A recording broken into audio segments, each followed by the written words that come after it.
Welcome back to the FT's coverage of the World Economic Forum here in Tianjin in China.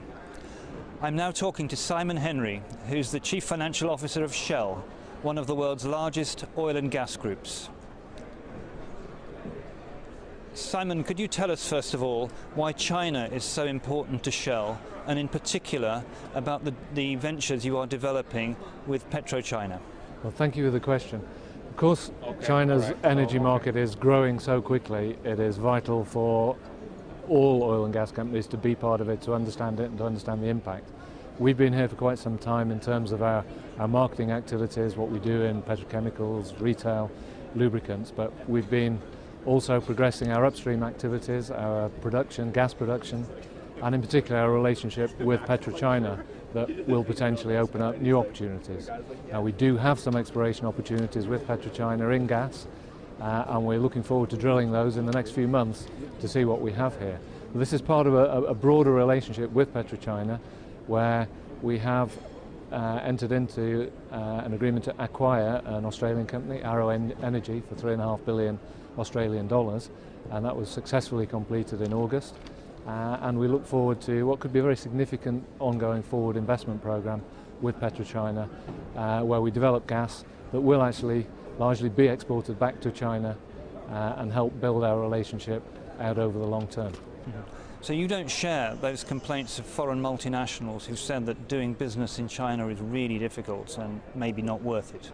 I think so far our experience has been it's not always easy, but building on relationships, you would do one step at a time. You learn to trust each other, operational capabilities, the way we govern a venture, the way we make decisions, and that trust builds over time, and taking little steps enables you to think about and talk about and try and find bigger steps.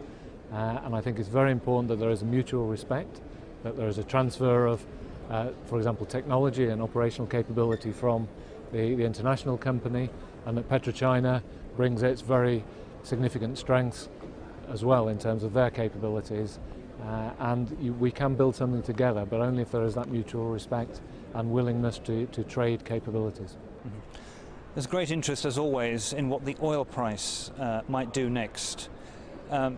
Sitting from where you are, where do you see it going? Well, it's a good question, of course, with OPEC meeting this week, but what we've seen over the past 18 months is OPEC is able to manage the price in the $70 to $80 range.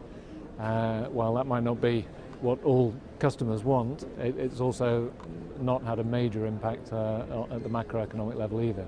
So with the level of spare capacity and investment that's going on, absent a double dip, that range is where we would expect the price to stay in the near future. One of your great competitors, BP, has of course had a tragic and disastrous spill and explosion in the Gulf of Mexico. What lessons has Shell learnt from this incident? It was, of course, a very, very tragic incident with 11 people losing their lives, so we must not lose sight of that. All safety incidents happening in the industry we do take lessons from. This one in particular, I think there are still quite a lot of facts to come out. The blowout preventer, for example, needs some investigation, so it's a little early to draw full conclusions. But one of the main lessons we've learned, I think, is the importance of the regulatory regime in Europe, and in particular what's called the safety case within that. The safety case requires, before we start a well, with every well being different, for an agreement between the operator Shell and the contractors, the rig operators, the service companies and the regulator that enables us to identify the hazards, agree how they'll be managed, where are the risks, how do we make decisions, who's accountable. And that safety case is different for each well, but has proved, we think, a very effective way of managing the risks that are inherent in any drilling program. Now, that is not actually required in the United States, but it is applied by some operators there, and it's clear to us how important this is in an approach, and how much more effective we think it is than a prescriptive rule-based system, because it simply is not possible to write a list of rules that apply for every well. So you think perhaps the US should introduce such a European-style system? I hope that obviously they're thinking about their regulatory developments. I hope that they will be looking carefully at what happens in Norway, in the UK and in the Netherlands, and particularly the use of the safety case, because we think it forces the right discussion, the right risk analysis and the right risk management as the well is being drilled. Simon, thank you very much. Thank you.